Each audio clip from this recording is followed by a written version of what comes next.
விஜய்க்கு நான் ஓட்டு போட மாட்டேன். என்னோட ஃபிலாசபிக்கும் அவர் ஃபிலாசபிக்கும் வேறையா இருக்குல்ல. அததான் இப்போ சார் வந்து விஜய் சார் அரசியலுக்கு வரும்போது என்னோட ஐடியாலஜிஸ்க்கும் அவரோட ஐடியாலஜிஸும் ஒத்து போகிறது அதை பொறுத்து தானே நான் பிளைண்டாக நம்ம யாருக்கும் ஓட்டு போட முடியும். ஃபேனாக இருக்கிறது தப்புன்னு நாங்கள் சொல்லவே இல்லை. உங்கள் லைஃப்பை ஸ்பாயில் பண்ணிட்டு ஒரு விஷயத்த பண்ணுறதோ இல்லை மற்றவங்களை அதனால் அசிங்கமாக திட்டுறதோ கொச்சையா இதை தான் நம்ம வந்து அதில் தப்புன்னு பேச ட்ரை பண்ணுறோம். அப்படி என்னதான் கோவம் விக்னேஷ் கார்த்திக் விஜய் மேல? ஒரு கற்பனையா 2 ஸ்டார்ஸ், 2 ஸ்டார்ஸோட ஃபேன்ஸ் எப்படி இருக்காங்கன்றது தான் பேசியிருக்கோம். ஹலோ, ஹாய்ப்பா, எப்படி இருக்க?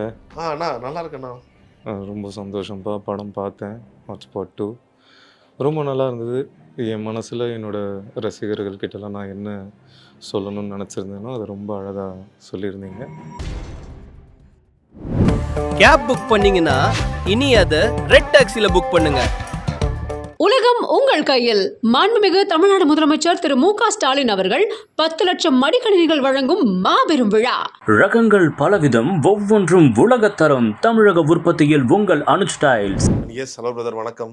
ஃபர்ஸ்ட் ஆஃப் ஆல் ஒரு பெரிய கங்க்ராட்ஸ். ஹாட்ஸ்பாட் 2 எல்லா இடத்துலையும் ஒரு நல்ல ரிவ்யூ வருது. அதை தாண்டி மக்களுக்கு ஒரு படம் பார்த்துட்டு பிறகு ஒரு சின்ன ஒரு டிஸ்கஷன் அந்த படம் கிரியேட் பண்ணாவே ஓகே, ஏதோ ஒரு அதுக்கான ஒரு பர்பஸை பண்ண மாதிரி. ஸோ முதல் கேள்வி என்ன தெரியுமா, நான் நிறைய நேரங்களில் எங்கள் ஆஃபீஸில் இருக்க எங்கள் இபிஎஸ் கிட்டலாம் கேட்போம், தம்ப்நெயில் விற்கிறீங்களே, ஏதாச்சும் ஒரு ஷாக் வேல்யூ இருக்கா இதில், ஆடியன்ஸை பார்த்தோன்னே என்ன எதுக்கு இதுன்னு ஓப்பன் பண்ணி வைக்கணும்னு. ஒரு மனுஷன் 2 ஹவர் படத்தையும் ஷாக் வேல்யூவோடு எடுத்திருக்காங்க. ஸோ என்னோட கேள்வி, நிறைய சோஷியல் மீடியா சில பேர் வந்து படம் பார்க்காம வெறும் எம்எஸ் பாஸ்கர் சாரோட கிளிப்பிங், ஃபேஸ்புக்கில் வர கிளிப்பிங் அண்ட் ஸ்னீக் பிக் இதை வச்சு கூட நிறைய பேர் சொல்லுவாங்கல்ல, அப்படி என்ன தான் கோவம் விக்னேஷ் கார்த்திக் விஜய் மேலே? விஜய் சாரை பற்றி நம்ம பேசவே இல்லையே. விஜய் சார் பற்றி பேசல, பட் இருந்தாலும் ஒருவேளை அவர் சொல்லாமல் இதை தான் சொல்ல வராரோ. இப்போ அவங்க வந்து எப்படி கனெக்ட் பண்ணுவாங்க, டாட்ஸ்லாம் கனெக்ட் பண்ணுவாங்களா? இதுக்கு முன்னாடி எடுத்த ஷார்ட் ஃபிலிம் பேர் வந்து விஜய் எல்லாம் ஒரு ஹீரோவா, அது ஃபேன் பாய். ஆமாம், எக்ஸாக்ட்லி அப்படிதான் இருந்துச்சு. பட் இருந்தாலும் இந்த ஒரு வஞ்ச புகழ்ச்சி அணியை வந்து நீங்கள் பயங்கரமாக உங்களோட எல்லா படங்களுடைய ஒரு கோர் வந்து அதுவாக எனக்கு படுது பர்சனலாக. ஒரு விஷயத்த வந்து பயங்கரமாக திட்டிட்டு அதுக்கப்புறம் நீ இப்படி நினச்சியா, அது அப்படி இல்லை, நான் இது இப்படி சொல்கிறேன் பாருன்னு. ஸோ அதுக்காக கேட்குறேன். ஏங்க, நான் தீவிரமான விஜய் சார் ஃபேன் சின்ன வயசுலேருந்துன்றது எல்லாருக்குமே தெரியும். விஜய் சார் ஃபேன்ஸ்க்கே தெரியும். ரைட் ஃப்ரம் ஆர்குட் டேஸ், இந்த ஆன்லைன் விஜய் ஃபேன்ஸ் குரூப்பு, அங்கேருந்தே விஜய் சாரோட ஃபேன் தான் இப்போ வரைக்கும். இப்போவும் அவரோட முதல் ஷோ போய் பார்க்க தான். ஸோ இந்த படத்தில் நம்ம சொன்னது விஜய் சாரை பற்றியோ அஜித் சாரை பற்றியோ கிடையாது. இதில் ஒரு கற்பனையாக 2 ஸ்டார்ஸு, 2 ஸ்டார்ஸோட ஃபேன்ஸ் எப்படி இருக்காங்கன்றது தான் பேசியிருக்கோம். அது any fan worship is wrong அப்படின்னு, எனி கிரேசி ஃபேன் வர்ஷிப். இப்போ கோலி ஃபேன்ஸை தோனியை திட்டுறது, தோனி ஃபேன்ஸ் கோலி ஃபேன்ஸை திட்டுறது, ராஜா சார் ஃபேன்ஸ் ரஹ்மான் சாரை திட்டுறது, எல்லா இடத்துலையுமே அரசியல் கட்சி எதுவாக இருந்தாலுமே நீங்கள் வேற ஒருத்தருக்காக யாரையோ திட்டுறது இல்லை உங்கள் லைஃப்பை ஸ்பாயில் பண்ணிட்டு பண்ணுறது, அதை தான் பேசியிருக்கோம். ஸோ இதில் குறிப்பிட்ட இந்த நடிகர் அந்த நடிகர் அப்படின்றது அது உங்களுக்கு அது இப்போது இந்த கருத்தை சொல்லணும், இது எப்படி சொன்னால் ஈஸியாக ஆடியன்ஸ்க்கு புரியும் அப்படின்றதுக்காக 2 ஸ்டார்ஸோட ஃபேன்ஸ். அதனால தான் நாங்கள் பேரை எங்கேயுமே யூஸ் பண்ணல, எதுவுமே பண்ணல, ஒரு இடத்துல கூட பேரை யூஸ் பண்ணிட மாட்டோம். ஸோ இப்படி சொன்னால் அது ஈஸியாக புரியும், புரிகிற மாதிரி சொல்லணும்ல. இப்போ நம்ம புரியாத மாதிரி ஒன்று சொல்லிட்டு அது ஒர்க்காக அப்படின்னா அது யூஸே இல்லைல்ல. ஸோ புரியறதுக்காக அந்த ஒரு ரிலேட்டபிலிட்டி ஃபேக்டருக்காக 2 ஸ்டார்ஸோட ஃபேன்ஸ்னு வச்சுருக்கோமே தவிர நீங்கள் சொல்கிற அந்த ஒருத்தரையும் அப்படி எதுவுமே. But you like to tease your ஆடியன்ஸில் லைட்டாக ஒரு சின்ன இடத்துல டீஸ் பண்ணேன்னா, இந்த படத்தில் ஃபர்ஸ்ட் எடுத்து ஒரு ப்ரொடியூசர் இது பண்ணுவார், ஒரு லைவோ சம்திங் வருவார். அதில் வர காமெண்ட்ஸ்லாம் பார்த்தீங்கன்னா, நான் 2வது வாட்டி படம் பார்க்கும்போது அந்த காமெண்ட்ஸ்லாம் பார்க்கும்போது அதுலேயே நிறைய விளையாடி இருப்பீங்க. இன்ஃபேக்ட் அந்த படம் ரிலீஸுக்கு முன்னாடி ஒரு டக்குன்னு நான் அது லக்கி நான் பார்த்தேன், தோழா டேரக்டரே எங்களை படம் சூப்பர்னு சொல்லிட்டாரு. அது வந்து எங்களை தோழா டேரக்டர் வம்சின்னு போது இப்போ வாரிசு துணிவு இந்த ஒரு கனெக்ஷன் தான் சொல்கிறாரு. 10 வருஷத்துக்கு அப்புறம் அவங்க 2 பேர் படம் ரிலீஸ் ஆகுது. So we are connecting the dots இந்த மாதிரி. பட் உங்களுக்கு அந்த விஷயம் பிடிக்கும் தானே? இந்த மாதிரி ஒரு வேளை காலப்போக்கில் ஓடிடியில் படம் ரிலீஸ் ஆகிட்ட பிறகு இதெல்லாம் பண்ணுவாங்க, ஆப்வியஸாக ஸ்க்ரீன்ஷாட் எடுத்து என்னென்ன விஷயம்லாம் பண்ணியிருக்காங்க. Love to tease. அது இப்போது ஒரு படம் ஒர்க்கே ஆகலைன்னா அதெல்லாம் கண்டுக்கவே மாட்டாங்க. ஒரு படம் அவங்களுக்கு பிடிச்சி ஒர்க் ஆச்சுனா தான் உள்ளே போய் டீகோட், அதுக்காக தான் நம்ம வைக்கிறதே சில விஷயங்கள். அதை அவங்க டீகோட் பண்ணி பார்க்கும்போது நமக்கு சந்தோஷமாக தான். நம்மளை இக்னோர் பண்ணும்போது தான் கண்டுக்கவே இல்லை. இப்போ ஒரு படம் பண்ணிட்டோம், யாருமே அதை பற்றி பேசவே இல்லை, பார்க்கவே இல்லை அப்படின்னா அது பண்ணுறதுல யூஸே இல்லை. ஓகே, இவ்வளோ பேர் பார்க்குறாங்க, பேசுகிறாங்க, அதில் உள்ளே இருக்கிற விஷயங்கள்லாம் நோட் பண்ணுறாங்க அப்படின்றது ஒரு ஹாப்பி மேட்ரு தான். ஸோ எனி டைரக்டர், நான் மட்டும் இல்லை, எனி டைரக்டர் அதை ஆடியன்ஸை டீஸ் பண்ணுறது அது உங்களுக்கு பிடிக்க தான் செய்யும்னு நினைக்கிறேன். Right. So it's kind of ஒரு ஆந்தாலஜி தான். 3 விதமான கதையை சொல்லியிருக்கீங்க நீங்க. கைண்ட் ஆஃப் ஆந்தாலஜி தான். ஆந்தாலஜி அதை தான். ஒரு மாதிரி ஒரு கவர் போட்டு ஆமா. எதனால உங்க பெரும்பாலான படங்கள் வந்து உங்களுக்கு அது கொஞ்சம் ஈஸியா இருக்கும், கொஞ்சம் ஒரு ஸ்பிளிட் பண்ணி எடுக்கும் போது அந்த ஒரு கிளாரிட்டிக்காகவா இல்ல? இல்லையே, திட்டமிரண்டு ஆந்தாலஜி கிடையாது, அடியே ஆந்தாலஜி கிடையாது. ஹாட்ஸ்பாட் ஆந்தாலஜியா பண்ணணும்னு நினைச்சது யோர் ஷேம்ஃபுல்லி 1, 2 பண்ணிட்டோம். ஓகே. ஸோ 3 பண்ணலாம் அப்படின்னும் போது அதை ஒரு ஆந்தாலஜி சில்லுக்கருப்பட்டி வந்துருது அதுக்கு முன்னாடி. எனக்கு அது ரொம்ப பிடிச்சிருந்தது. வைல்ட் டேல்ஸ்னு பிரைம்ல ஒன்று இருக்கு, அது எனக்கு ரொம்ப பிடிக்கும். பிளாக் மிரர்னு நெட்ஃப்ளிக்ஸில், அதுவும் எனக்கு ரொம்ப பிடிக்கும். ஸோ அந்த மாதிரி ஒரு ஜோனில் ஒன்று பண்ணலாம் அப்படின்ற ஒரு ஆசையில் பார்ட் 1 பண்ணோம். ஓகே. அது ஒர்க் ஆயிடுச்சு அப்படின்னும் போது சரி அந்த எக்ஸைட்மெண்ட்லேயே டப்புன்னு பார்ட் 2 பண்ணிட்டோம். ரைட். 80ஸ்ல வந்து எஸ்ஏசி சார் நிறைய படங்கள் எடுப்பார். அந்த படங்களோட பேர்லாம் பார்த்தீங்கன்னா நீதிக்கு தண்டனை, நிறைய அந்த கோர்ட் சம்பந்தப்பட்ட ஒரு சட்டம் ஒரு இருட்டரை, இதெல்லாம் பார்த்தீங்கன்னா அவருக்கு சொசைட்டி மேல இருக்க ஒரு கோவம். அந்த கோவம்லாம் என்ன இருக்குன்னா, இந்த சொசைட்டியில் இவ்வளோ அநியாயம் நடக்குது, அது எல்லாமே வந்து சட்ட ரீதியான ஒரு அநியாயங்களா இருக்கும். ஒரு பொண்ணு கற்பழிக்கப்படுது, ஆனால் அவன் கற்பழிச்சவன் ஈஸியாக வெளியில சுத்துறான், இது யார் நியாயம் வாங்கி தரணும், நம்மள இருந்தா ஒருத்தர் வரும். அவரோட பெரும்பாலான படங்கள் அப்படிதான் இருக்கும். எனக்கு நீங்க வந்து அதுக்கு அப்படியே ஒரு ஆப்போசிட் வெர்ஷனா, ஒரு லைட்டர் வெர்ஷனா எனக்கு தெரியுறீங்க. பிகாஸ் உங்களுக்கு சொசைட்டியில் நிறைய விஷயம் நடக்குது, சோஷியல் மீடியா நடக்குது, அதை வந்து நான் ஸ்ட்ராங்கா சொல்றேன், ஆனா கொஞ்சம் லைட்டர் வெர்ஷன்ல ஃபன்னியா சொல்றேன். அப்படி எடுத்துக்கலாமா? சொசைட்டி மேல இருக்க உங்களோட கோபத்தோட அடையாளம் தான் உங்க படங்களா? எல்லா படங்களும் அப்படி சொல்ல முடியாது. இல்ல குறிப்பா நான் இதை பத்தி பேசுறேன். ஹாட்ஸ்பாட்டை பொறுத்த வரைக்கும் ஆமா, அதோட ஐடியாவே அதுதானே. அது ஒரு சொசைட்டியில் நடக்கிற விஷயங்களை நம்ம பேசுறோம். அண்ட் ஹியூமரா சொன்னா தான் ஈஸியா ரீச். வெறும் சீரியஸா கருத்தா சொன்னோம்னா ஆடியன்ஸ்க்கு இப்போ எந்த அளவுக்கு அதை அவங்க பிடிச்சி மேபி பெரிய ஸ்டார்ஸ் நடிச்சா அதை பார்க்கலாம். இப்போ இந்த மாதிரி சின்ன படங்கள் அப்படின்னும் போது அவங்கள சிரிக்க வச்சுட்டே நம்ம ஒரு குழந்தைக்கு மருந்து கொடுக்குற மாதிரி தான், அதில் சக்கரை தடவி கொடுக்குற மாதிரி தான். ராஜ்குமார் ஹிரானி சார் எனக்கு நண்பன், 3 இடியட்ஸ், பிகே, அவரு எனக்கு ரொம்ப பிடிக்கும். அவரோட ஸ்டைல் அப்படிதான் இருக்கும்.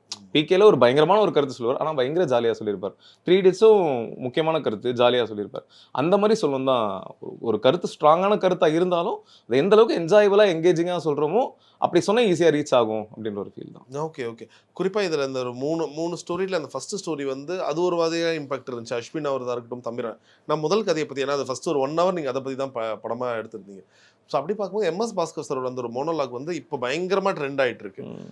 ஸோ உங்களுக்கு ரைட்டிங்காக பண்ணும் போதே என்ன ஒரு விஷயம் வந்து கொஞ்சம் ஒரு சின்ன தயக்கத்தோட நீங்கள் எழுதுனீங்க? ஒருவேளை ஏன்னா இது வந்து ஒரு கேட் ஆன் ஏ வால் மாதிரி தான். ஏதாச்சும் ஒரு இடத்துல இது பண்ணாலும் இவர் வேணும்ட்டே நம்ம ஆளாதான் ஒரு குத்தம் சொல்றாரு, இல்லை நம்ம ஆள் மேலே தான் சொல்றாரு. இன்ஃபேக்ட் நீங்கள் இன்னும் ஸ்ட்ரைட்டாகவே அடிச்சிருந்தீங்க, அவர் வந்து அவரே பண்றாரு, அவருக்கு அவரே குண்டி கழுவுறாரு.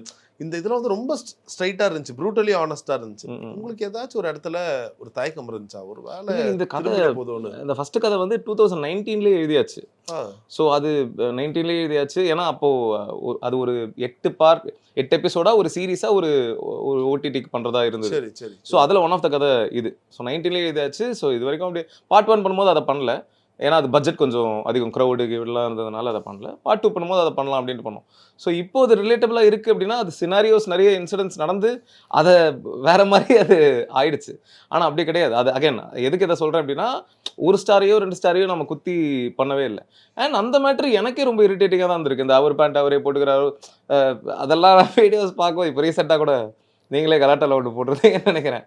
அவர் விஜய் சார் அவர் செருப்பை அவர் கையாலேயே பார்த்துங்க அப்படின்றத பார்க்கும்போது அது அந்த மாதிரி விஷயங்கள் எல்லாருமே மனுஷங்க தான். இதை எக்ஸாஜரேட் பண்ணி ஒன்று சொல்லும் போது அவரு எலெக்ஷன்ல லைன்ல நின்னாரு, நிக்கிறதா கரெக்ட், நிக்காம போனா அது தப்பு இல்ல.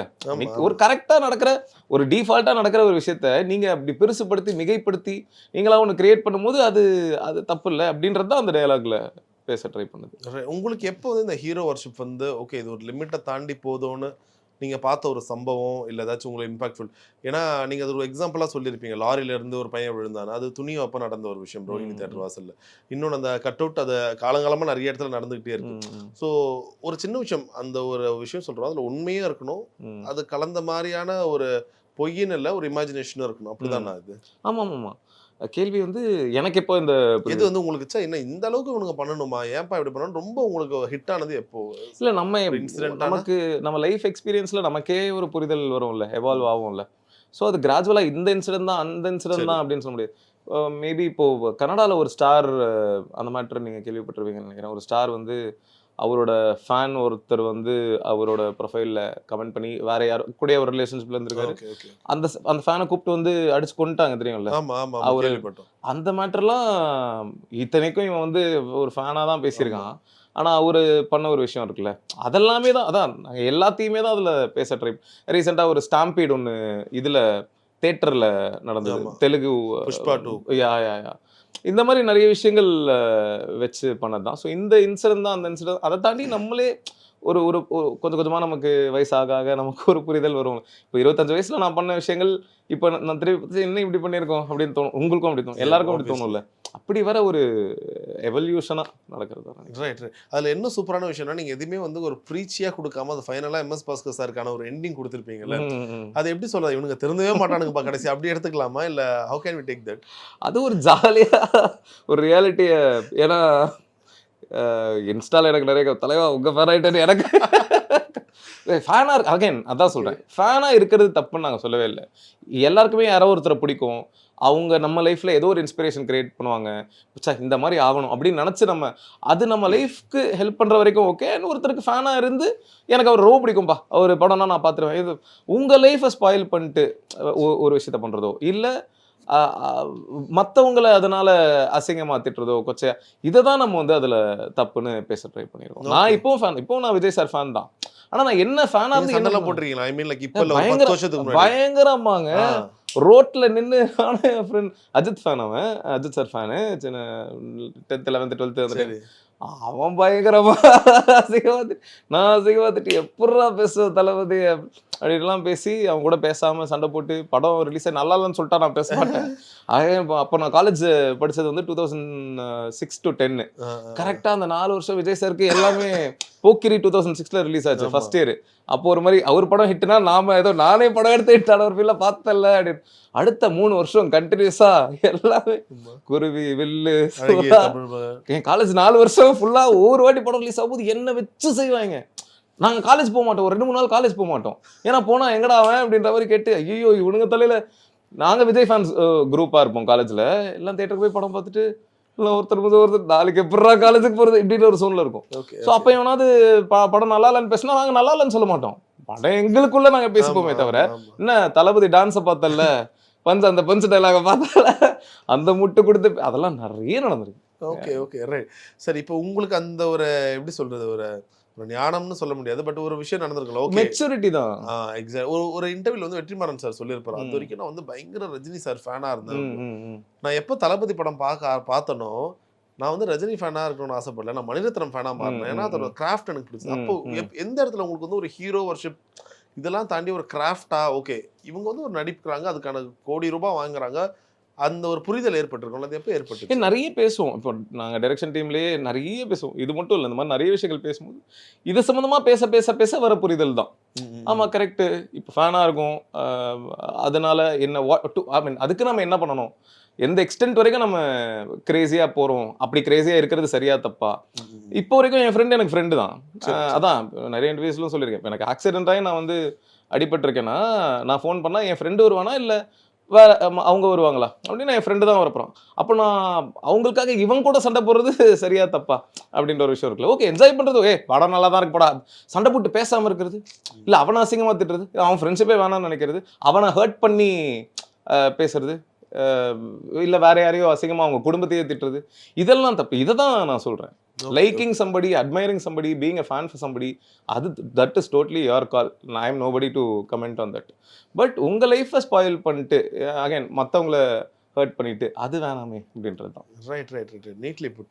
அண்ட் இதை தொடர்ந்து அடுத்த தம்பிராமையா சார் வந்து அது வந்து ரொம்ப இப்போ கரண்ட்டில் வந்து பயங்கர எப்படி போகுது, அது எப்பயுமே டிபேட்டுக்குள்ளான ஒரு விஷயம் தான் அந்த ஒரு ட்ரெஸ்ஸிங் பற்றி பண்ணுறது. ஒன்று நம்ம ஏன் நீங்கள் இப்படி ட்ரெஸ் பண்ணுவோம், அது என்னோட சுதந்திரம்னு பேசுவாங்க. இன்னொரு பக்கம் நீங்கள் யார் என்ன கேட்கறதுக்கு, அது என்னோட விஷயம், இல்லைன்னா உங்கள் பார்வையில் தப்பு இருக்குது, இதுக்கு நடுவில் நம்ம போக முடியாது, நீ ஏன் அங்கே பார்க்குற மூஞ்ச பார்க்க வேண்டியதானே நம்ம பதிலே சொல்ல முடியாது. ஆமாம் கரெக்டாக நம்ம மூஞ்சி தான் பார்த்துருக்கணுன்ற மாதிரி நம்மளுக்கு ஆகிடும். உங்களுக்கு இந்த ஒரு கதை இதுவும் நீங்கள் முன்னாடியே எழுதி வச்சிருந்த கதையா இல்லை இந்த ஹாட்ஸ்பாட் 2க்காக நீங்கள் லைக்? இல்லை இது ஹாட்ஸ்பாட் 2க்காக பண்ணது தான். இது வந்து பேஸ்ட் ஆன் ட்ரூ இன்சிடென்ட். ஃபாரின்ல வந்து ஒரு அப்பா வந்து உண்மையாவே இதை பண்ணியிருக்காரு. ஆனால் அவர் என்ன பண்ணிட்டாருன்னா அந்த பொண்ணோட ட்ரெஸ்ஸே போட்டு போயிட்டார் ஒரு ஈவெண்ட்டுக்கு. ஆமாம் அவங்களோட பர்த்டே ஈவெண்ட்டுக்கு அந்த சின்ன ஷார்ட்ஸு ப்ளவுஸ் மாதிரி ஒரு டைட்டாக பார்க்கவே ஒரு மாதிரி டிஸ்கஸ்டிங். அது தப்பு. உங்களுக்கு கம்ஃபர்டபுளா, ஆமா ஆமா ஆமா உங்களுக்கு கம்ஃபர்டபுளா, கம்ஃபர்ட்க்கு ஈக்குவல் இஸ் கம்ஃபர்ட், அப்படி பண்ணா ஓகே. அண்ட் இது திஸ் இஸ் நாட், இது நிறைய தப்பா அவங்க அப்படி இது பண்ணாங்க. இது திஸ் இஸ் நாட் அபவுட் எப்படி சொல்றது கேர்ள் ட்ரெஸ்ஸிங் அப்புறம் அப்படி கிடையாது. இது இடம் பொருள் யாரா இருந்தாலுமே இடம். இப்போ நீங்க இன்டர்வியூக்கு ஏன் இப்படி ஷூ போட்டு ஷர்ட் போட்டு இப்போ நீங்க லுங்கி போட்டு இன்டர்வியூ பண்ணலாமே, ஏன் பண்ண மாட்டீங்க? அகைன் தட்ஸ் யுவர் கால். உங்களை யாரும் வேணான்னு சொல்ல போறது கிடையாது. அப்படி பண்ணா அது ஒரு ஸ்டைலா இருக்கும். அண்ட் இதுல இதே கதையை ஒரு அப்பா பையனை வச்சு இமேஜின் பண்ணி பாருங்க, இந்த பிரச்சனை வந்திருக்காது. இப்போ நான் அகைன் சில இன்டர்வியூஸ்ல சொன்னதான், இப்போ நான் என் அப்பாவோட ஆஃபீஸ் ஃப்ரெண்ட்ஸ் எல்லாம் எப்பயாவது மீட் பண்றதுக்கு கூட்டு போவேன் வெளில இருக்கும்போது. அப்போ எப்பயுமே நான் மேல் சட்டை பட்டன் போட மாட்டேன். என் பழக்கம் காலேஜ் ஸ்கூல்லேயே போட மாட்டேன். பிடி சார் பார்த்தா பட்டனை போடு. எனக்கும் அது பிடிக்கும். சில நேரங்களில் நானும் அந்த பெரிய இன்டர்வியூ ரொம்ப இது பண்ணனால ஓகே ஆட்டோமேட்டிக்கா போட்டுருந்தோம்ப்பா, இல்லைன்னா அவங்க ஏதாச்சும் நடக்க போறாங்க. நீங்க இருக்கும்போது ஓகே இவர் கேஷுவலா எடுத்துப்பாரு, தப்பா நினைக்க மாட்டாருன்னு ஒரு ஃபீல். ஓகே. ஸோ என் அப்பா வந்து அவர் ஃப்ரெண்ட்ஸை மீட் பண்ண கூட்டு போகும்போது பட்டனை போடுறோம் அப்படின்னாரு. சரி நான் போட்டுப்பேன். அதே மாதிரி நான் தலையை ஒரு மாதிரி கண்ணாபின்னு இருந்தா தலையை விடுங்க சீவிடா அப்படின்ட்டு அவரே தலையெல்லாம் சீவிடுவார். அப்போ நான் வந்து அப்பா எப்படி என் பட்டன் நீங்க போட சொல்லலாம், இது என்னோட ஆடை சுதந்திரம் அப்படின்னு சொன்னா பைத்தியக்காரத்தனமா இருக்குல்ல. ஸோ இதே கதையை ஒரு அப்பா பையனை வச்சு பண்ணா அப்படிதான் பண்ணியிருப்போம். அப்போ இது இந்த மாதிரி ஒரு ஃபெமினிசம் ஜோன் போயிருக்குமான்னு தெரியல. இது ஒரு அப்பாவுக்கும் அவரோட மகள் இல்ல மகன் யாரா இருந்தாலுமே அவங்கள வச்சு இடம் பொருளியல் பேசணும் அப்படின்றது தான். இதுல ஏன் பொண்ணை வச்சிருந்தோம் அப்படின்னா, அப்பா பொண்ணுனா ஸ்கிரீன்ல பார்க்க கொஞ்சம் இன்ட்ரெஸ்டிங்கா இருக்கும், ஒரே பசங்களா இருந்தா ட்ரையா இருக்கும் அப்படின்ற ஒரு ஃபீல்னாலதான் பொண்ணை காசு பண்ணுது. அதை நான் வாண்டடா, ஏன்னா ஃபுல் படத்தை பார்க்காம ஒரு சில பேர் அந்த 2 நிமிஷம் வீடியோ மட்டும் பார்த்துட்டு, அதுல என்னன்னா 2 நிமிஷம் வீடியோ மட்டும் பார்த்துட்டு கமெண்ட் பண்ணுவாங்க, நீங்க ஃபுல் படத்தை பாருங்க அப்படின்னு சொன்னதுக்கு அப்புறம் ஃபுல் படத்தை பார்த்துட்டு வந்து அது பேசும்போது அது என்ன நான் எப்படி ஃபீல் பண்ணேன்னா, அது ஒரு ஈகோ தான். என்ன ஜோன்ல அவங்க பேசுறாங்க அதுதான் இது வந்து நீ யாரு என்ன இப்படிதான் ட்ரெஸ் பண்ணணும்னு மறுபடியும் நீங்க பிற்காலத்துக்கே கொண்டு போறீங்க, மறுபடியும் பெண்கள் இப்படிதான் உடை அணியணும்னு நீங்க நீங்க பசங்களுக்கு எப்படி இருக்குன்னு இதுக்குள்ளேயே நான் போலையே. ஓகே, அதை நீங்க இப்படி புரிஞ்சுக்கிறீங்க அப்படின்னா அது உங்களோட புரிதல் அப்படி இருக்கு அப்படின்ற மாதிரி தான். சரி, இதுல அப்பா பொண்ணு அந்த விஷயம்லாம் பேசும்போது இப்ப இருக்க காலகட்டத்தில் வந்து அப்பாவை கூட கன்வின்ஸ் பண்ணிடுறாங்க. இந்த பாய் ஃப்ரெண்டை கன்வின்ஸ் பண்றது தான் அது வந்து ஒரு பயங்கர ஒரு டாஸ்கா இருக்கும். பிகாஸ் பசங்க அதிகமா சொல்ற ஒரு வார்த்தை, இன்னொரு பையன் எப்படி பார்ப்பான்னு எங்களுக்கு தான் தெரியும். ஸோ இதை வந்து அவங்களுக்கு புரியவும் வைக்க முடியாது. அதே நேரத்துல வந்து ஓகே ஒரு கடத்தில் நிறைய பேர் ஃபெட்டப் ஆயிடுவாங்க. ஓகே நீங்க எதையோ போடணும் அந்த ஒரு நிறைய சண்டைகள் வரும். உங்களுக்கு இந்த ரைட்டிங் வரப்போ நீங்க இது ரெண்டுத்தையுமே பேலன்ஸ் பண்ண வேண்டியது ஒரு விஷயம் இருந்துச்சுல்ல. So what's your thought? இது எல்லாத்தையுமே சொல்லணும்னு ஆசைப்பட்டீங்களா, இல்லை மெயினாக இந்த இது மட்டும் சொல்லணும்னு ஆசைப்பட்டீங்களா? இதை மட்டும் தான், அந்த அப்பா பொண்ணு ஏன்னா அது எல்லாத்தையும் சொல்லணும்னா வளவலன்னு ரொம்ப வைடான ஒரு விஷயமா போயிடும், கிளியரா சொல்ல முடியாது. எதை எடுத்திருக்கோமோ அதை நச்சுன்னு சொல்லலாம். இடம் பொருளியல் தான் நம்ம பேச ட்ரை பண்ணுது, அதை நறுக்குன்னு அதுக்கு மட்டும் ஸ்டிக் ஆன் பண்ணி சொல்லலாம் அப்படின்ட்டு தான். இது டோட்டலா வேற, இது தனி கதை. அது ஒரு ஆர்ஸ் 3 வந்தா கூட இதையே ஒரு தனியாக கதையை எடுப்பீங்க, பண்ணலாம். Okay right. சரி, இது ஒரு பக்கம் இன்ட்ரெஸ்டிங்காக இருந்துச்சு. And most interesting part is that Ashwin அவங்களுடைய கதை. ஏன்னா சிவாஜி சாரோட ஒரு படம் இருக்கும், ஊட்டி வரை உறவுன்னு நினைக்கிறேன். அந்த படத்தில் வந்து நாட் ராங் அந்த படம் தான் நினைக்கிறேன். அதில் கிட்டத்தட்ட இப்படி தான் வரும், அவங்க ஒரு யாரையோ ஒருத்தர் லவ் பண்ணுவாங்க, எல்லாம் முடிச்சுட்டு கிளைமேக்ஸில் யாருன்னு பார்த்தா இவங்க அப்பாவும் இவங்க 2 பேரும் லைக் கிட்டத்தட்ட சிப்ளிங்ஸ் மாதிரி வந்து நிற்பாங்க. But the end up in marriage, அது வேற மாதிரி இருக்கும். எனக்கு அது பார்க்கும்போது அதான் ஞாபகம் வருது, அப்பா இது பயங்கரமான ஒரு கனெக்ஷன். ஸோ உங்களுக்கு எப்பாச்சும் தோணுச்சா இது ஸ்டோரியாவே கொஞ்சம் காம்ப்ளெக்ஸா இருக்கு, நம்ம இது வந்து முழு கதையாவே எடுக்கல, இது ஒரு 35 மினிட்ஸ் 40 மினிட்ஸ்ல இதை சொல்ல போறோம், எப்படி நான் இதை புரிய வைக்க போறோம் ஆடியன்ஸ்க்குன்ற ஒரு சின்ன ஒரு குழப்பம் வருது. இல்ல புரிஞ்சிரும்ன்ற எனக்கு அது எனக்கு ரொம்ப எக்ஸைட்டிங்கா இருந்தது அந்த கதை. ஏன்னா அதுல நிறைய ஃபன் இருந்தது. அந்த எண்ட் ட்விஸ்ட் எல்லாம் எனக்கு என் டீம்ல ஒரு சில பேருக்கான இந்த கதையில பெருசா உடன்பாடு இல்லை, ஒர்க் ஆகாதுன்னு நினைச்சாங்க. ஆனா இது ஹாட்ஸ்பாட் ஜோனுலயே இல்லைண்ணே, ஏன்னா அதுல நிறைய ஃபன் தான் இருக்கும். அதுல கருத்துன்னு பாத்தீங்கன்னா அந்த லவ்வை பத்தி அது இருக்குமே தவிர பெருசா நம்ம அதுல கருத்து சொல்லியிருக்கோம். ஏன் அப்படி இல்லடா, எல்லா கதையிலையும் கருத்து சொல்லணும்னு அவசியம் கிடையாது, நம்ம கருத்து சொல்றோம் எப்படியும் சின்னதா இருக்கு, மற்றபடி இது ஃபன்னா இருந்துட்டு போட்டுமே அப்படின்ற மாதிரி நான் அதுல பயங்கர கான்ஃபிடென்ட்டா இருந்தேன். அதுக்கப்புறம் எடுத்து முடிச்சுட்டு பார்க்கும்போது நிறைய பேருக்கு இந்த கதை தான் பயங்கரமா ஒர்க் ஆச்சுன்னும் போது அவங்க என்னடா இது போய் ஒர்க் ஆகுதுன்றாங்க அப்படின்ற மாதிரி தான் அவங்களுக்கு இருந்தது. தியேட்டர் ரெஸ்பான்ஸ் பார்த்ததுக்கப்புறம் இப்போ நீங்கள் சொன்னது கரெக்ட். நான் இதை பற்றி பேசுறதுக்கு முன்னாடி நிறைய ரிவ்யூஸ் உங்களுக்கு ரிட்டன் ரிவ்யூஸ்லாம் படிச்சிருந்தேன் ஹாட்ஸ்பாட் பற்றி. அதில் 2-3 ரிவ்யூஸில் என்ன சொல்லியிருந்தாங்கன்னா, டேரக்டர் வந்து கொஞ்சம் ப்ரீச்சியாக இருக்க ட்ரை பண்ணுறாரு, சில விஷயங்கள் அவரோட வாழ்க்கையில் நடந்தோ இல்லை அவருக்கு என்ன ஒரு விஷயம் அவர் சொல்லணும்னு நினைக்கிறாரோ அதை ப்ரீச்சியாக ஸ்க்ரீனில் தெளிக்க பார்க்குறாருன்னு. நீங்கள் ப்ரீச்சியாக இருக்கணும்னு பார்க்குறீங்களா, இல்லைனா எல்லா டேரக்டரும் அதை பண்ண மாட்டாங்க, லைக் நான் ஒரு விஷயம் சொல்லணும்னா சொல்லிட்டு நான் கடந்து போகிறேன், இது ஆடியன்ஸ் எடுத்துக்கிறாங்க எடுக்கிறது வேற விஷயம், நீங்கள் அது சில நேரங்களில் உங்கள் ரைட்டிங்கில் ஆட்டோமேட்டிக்காக வந்துருதா? இது நம்ம சொல்ல ஆரம்பிச்சிருக்கோம், அதுக்கு நம்ம ஒரு முடிவு கொடுக்கணும், அதுக்கு ஒரு தெளிவு கொடுக்கணும், நான் என்ன நியாயப்படுத்திக்கணுன்ற ஒரு விஷயம் உங்களே அறியாமல் வருதா ரைட்டிங்கில்? ப்ரீச்சின்னு நீங்க எதை சொல்றீங்க? நிறைய டயலாகா ஒரு எம்எஸ் பாஸ்கர் சார் இப்போ பேசுனது ஒரு விஷயம் நடக்குது ஸ்டார்டிங் ஃபர்ஸ்ட் சீன்ல நீங்க ஹிட் ஆக்குறீங்க ஷாக்கிங்கா, அது முடியும் போது எம்எஸ் பாஸ்கர் சார் வச்சு அது ஒரு கன்க்ளூஷன் கொடுக்குறீங்க, திரும்ப ஒரு விஷயம் எடுக்கிறீங்க, தம்பிராமையா சார் வச்சு ஒரு கன்க்ளூஷன் கொடுக்குறீங்க. ஸோ அப்படி சொல்றேன், டயலாகா இருக்கிறத சொல்றீங்களா? டயலாக்கான்னு இல்ல, அதுக்கு ஒரு விஷயம் நடக்குதுல்ல, நீங்களாம் ஏன்டா இப்படி இருக்கீங்க, நான் ஒரு விஷயம் சொல்றேன் பாரு, நீங்களாம் இப்படி பண்றது தப்புமா, அது எதனால நான் சொல்றேன் பாருமா, அப்படி கேக்குறேன். தெரியல, அது பிடிச்சிருக்குன்னு நினைக்கிறேன்.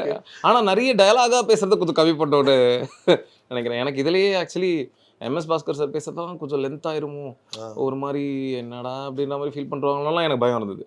ஆனா தேங்க்ஃபுல்லி அது ஆகல. தியேட்டர்ல முந்தானே பார்க்கும்போதும் ஆமா அவரோட அந்த அவர் சொத்த அவர் அந்த டைலாக் அப்பவும் கை தட்டினாங்க நிறைய பேர். ஸோ தம்பிராமையா சார் மேட்டர்லயும் எனக்கு ஒரு பயம் இருந்தது. அகைன் ஏன்னா எம்எஸ் பாஸ்கர் சார் அப்பதான் ஃபர்ஸ்ட் ஹாஃப்ல அவ்வளோ டைலாக் பேசியிருக்காரு, மறுபடியும் இவரும் டைலாக் பேசுறாருன்னு போது என்னடா உட்காந்து அப்படின்ற மாதிரி ஃபீல் ஆயிருமோன்ற ஒரு பயம் இருந்தது. ஆனா ஒர்க் ஆயிருச்சு. ஆனா அதான் இதுக்கப்புறம் பண்ண போறதுல ஆனா இவ்வளோ டைலாக் பேச வேணாம், அது எனக்கு எனக்கு இப்படி ஒன்று ஆரம்பிச்சு இப்படி முடிச்சு இப்படி சொல்றதுல எனக்கு அது ஓகே தான், அப்படி இருக்கலாம் தான் தோணுது. ஆனா இவ்வளோ டயலாக் பேச வேணாம் அப்படின்னு நினைக்கிறேன், அது கொஞ்சம் கம்மி பண்ணலாம். பட் நீங்க படம் முழுக்க நிறைய விஷயங்களை கிண்டல் பண்ணிட்டே இருந்தீங்களா? ஒரு பக்கம் அந்த ஃபர்ஸ்ட் செக்மெண்ட் நடக்கும்போது கூட இந்த நியூஸ் சேனல்ஸ்ல என்ன நடக்கும்னு சொல்லிட்டு ஆதித்யா கதிர் வச்சு அருண்லாம் வச்சு ஒரு மார்க் பண்ணிட்டே இருந்தீங்க. அது உண்மையிலேயே இப்ப கரல்ல நடக்கிறதா? இப்ப என்ன பண்ண போறோம், இது இப்படி நடந்தா 3 நாள் இதை பத்தி பேசுவோம், அப்படி நடந்தா 3 நாள் இதை பத்தி, அது ஆப்வியஸ்லி இட்ஸ் ஹேப்பனிங். உங்களுக்கு அது ஒரு சின்ன ஒரு கோவம் தானா? மீடியா மேல இது மேல இல்ல சமூக இந்த சோஷியல் மீடியா மேல ஒரு கோவம் தானா? சில விஷயங்கள் பார்க்கும்போது இப்போ எக்ஸாம்பிளுக்கு ஒன்றும் இல்லை, அஜித் சார் கார்ல போயிருப்பாரு, பக்கத்துல ஒருத்தன் பைக்ல பார்த்துட்டு போயிருப்பான், அவனை தேடி கண்டுபிடிச்சு அவனை இன்டர்வியூ, அவர் கார்ல பக்கத்துல போகும்போது அந்த ஃபீலிங் எப்படி இருந்தது, அவனை இன்டர்வியூ அதெல்லாம் பார்க்கும்போது எனக்கு தோணும், என்ன பிரஸ் ஜேர்னலிசம்ன்றது எவ்வளோ ஒரு சூப்பரான ஒரு விஷயம், அது வந்து இப்போ இப்படி இருக்கே அப்படின்ற கோவம். ஹாட்ஸ்பாட் 3ல அதை பற்றி கூட பேசலாம், அந்த கோவம் இருக்க தான் செய்யுது. அண்ட் ஒரு கிளிக் பைட்டுக்காக ஒரு தம்ப்நெயில், இப்போ நான் ஒன்று பேசியிருப்பேன், சம்பந்தமே இல்லாம ஒரு விஜய் எனக்கு பிடிக்காது அப்படி இப்பவே ஒரு சேனல்ல அப்படிதான் இன்டர்வியூ கொடுத்துருக்கேன், சம்பந்தமே இல்லாம விஜய்க்கு நான் ஓட்டு போட மாட்டேன் அப்படின்றது. நான் அப்படி சொல்லவே இல்லை. நான் என்ன சொல்லியிருந்தேன் அப்படின்னா, இப்போ நான் விஜய் சாரோட ஃபேனு, சினிமாவில் என்டர்டெய்னராக ஃபேன், அரசியலுக்கு வந்தா நான் ஓட்டு போட மாட்டேன்னு சொல்லலை. அரசியல்ன்றது டோட்டலா வேற கேம், ஃபேனுன்றதுனால இவருக்கு ஓட்டு போட்டுருவேன் அப்படின்னு கிடையாது. நான் ஓட்டு போடவும் செய்யலாம், போடாமலும் இருக்கலாம், அது என்னோட டிசிஷன். அவரோட அரசியல் சித்தாந்தங்கள் என்ன அப்படின்றது, அது என் அப்பாவே அரசியலுக்கு வந்தா கூட இப்போ எனக்கு ஜாதி மதத்தில் உடன்பாடு கிடையாது. இப்போ என் அப்பா அரசியலுக்கு வந்திருந்தாருன்னு வைங்களேன், அவர் வந்து ஒரு ஜாதி சம்மந்தமாக இருக்காருன்னா நான் எப்படி என் அப்பா கூட்டு போடுவேன்? என்னோட ஃபிலாசபிக்கும் அவர் ஃபிலாசபிக்கும் வேறையா இருக்குல்ல. அதை தான் இப்போ சார் வந்து விஜய் சார் அரசியலுக்கு வரும்போது என்னோட ஐடியாலஜிஸ்க்கும் அவரோட ஐடியாலஜிஸும் ஒத்து போகிறது, அதை பொறுத்து தானே நான் பிளைண்டாக நம்ம யாருக்கும் ஓட்டு போட முடியாதுல்ல, அதை தான் நான் சொல்லியிருந்தேனே தவிர. ஆனால் அதில் இது பார்த்தீங்கன்னா விஜய்க்கு நான் ஓட்டு போட மாட்டேன் அப்படின்னு, அது கிடையாதுங்க, நான் அப்படி சொல்லலை, அது திரிக்கப்பட்டிருக்கு. ஓகே, அஸ்வின் அவர்கள் வந்து ஃபர்ஸ்ட் படத்துல தெரிஞ்சோ தெரியாமலோ ஸ்டேஜ்ல ஒரு விஷயம் பேசிட்டாரு, அது வந்து அவருக்கு பயங்கர ஒரு அஃபெக்ட் ஆச்சு. எனக்கு பர்சனல் ரொம்ப கஷ்டமா இருந்துச்சு. அது எல்லாருமே அது வார்த்தை, அது ஒரு பயங்கர ஒரு அட்ரினல் ரஷ்ல பேசுறது தான் அது. இப்போ ஆனா நீங்க அது ரொம்ப அழகா அது முன்னாடி டீசர்லயே ஒரு இதுல ஹேண்டில் பண்ணிருந்தீங்க, தூக்கத்தை வச்சு ஸ்லீப்பிங் ஸ்டார் அந்த இதெல்லாம் வச்சு. எப்படி ஒத்துக்கிட்டாரு அவரு? இல்லை, அவர்கிட்ட சொன்னேன், ப்ரோ இந்த மாதிரி இப்படி இருந்தால் அது உங்களுக்கு பாசிட்டிவாக தான் ஆகும்னு தோணுது. ஏன்னா நம்மளே நம்மளை கலாய்ச்சிட்டோன்னு வைங்க, யாருமே கலாய்க்க முடியாது. இப்போ நான் வந்திருக்கேன், ஹேர் ஸ்டைல் கேவலமாக இருக்குல்ல அப்படின்னு நான் சொன்னால், இல்லை ப்ரோ நல்லா தான் இருக்குது அப்படின்னு நீங்கள் சொல்லுவீங்க. நான் சூப்பராக இருக்குல்ல அப்படின்னா என்ன சீன் போடுறோம் அப்படின்ற மாதிரி இருக்கும்ல. ஸோ நம்மளே நம்மளை கலாய்ச்சிட்டோம்னா எதிர்க்க இருக்கிறவங்க நம்மளை கலாய்க்க முடியாது. ஆமாம், ஸோ அந்த டெக்னிக் தான். எனக்கு ஒரு வருஷத்துக்கு முன்னாடி இது நடந்துச்சு.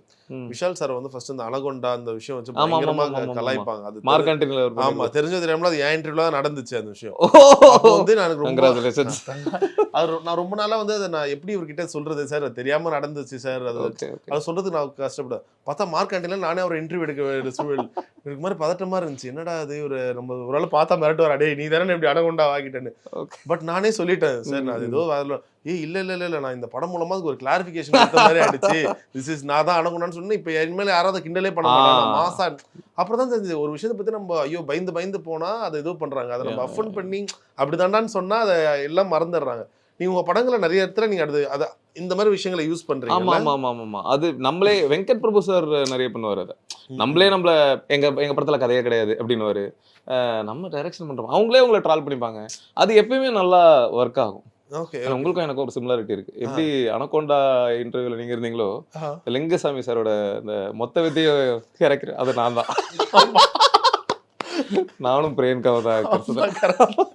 அஞ்சான் படி ரீ ரிலீஸ் வரைக்கும் பாவம் படிச்சறத கேட்டுட்டு இருக்காங்க. ஓகே சார், இப்போ கம்மிங் பேக் டு அஸ்வின், இந்த ஒரு பார்ட் வரும்போது அவரை மட்டும் இல்லை, நீங்க எல்லாரையுமே ஒரு மாதிரி கிண்டல் பண்ணி தான் அந்த ஸ்டார்டிங் டீசர் மாதிரி ஒன்று விட்டுருந்தீங்க. It's voice over tweet. அது ரொம்ப அழகா இருந்துச்சு. எப்படி எல்லாருமே நீங்க கன்வின்ஸ் பண்றீங்க? அவங்களுடைய ஒரு மைனஸே தான் நீங்க அதோட ஒரு பூஸ்டப்பா யூஸ் பண்றீங்க. How do you convince? எல்லாரெல்லாம் கன்வின்ஸ் ஆகிட மாட்டாங்க. வேணாங்க வேற ஏதாச்சும் சொல்லுங்கன்னா நீங்க பண்ணி தானே ஆகணும். ஆனா யாருமே அப்படி சொல்ல. எல்லாரும் நான் ரொம்ப ஜாலியா தான் இருப்பேன் ஸ்பாட்ல, ரொம்ப ஃப்ரெண்ட்லி, ரொம்ப ஈஸி டு ஒர்க் வித் தான் நினைக்கிறேன். அவங்க கிட்ட கேட்டால் தான் தெரியும். பட் நான் முடிஞ்ச வரைக்கும் அப்படிதான் இருப்பேன்.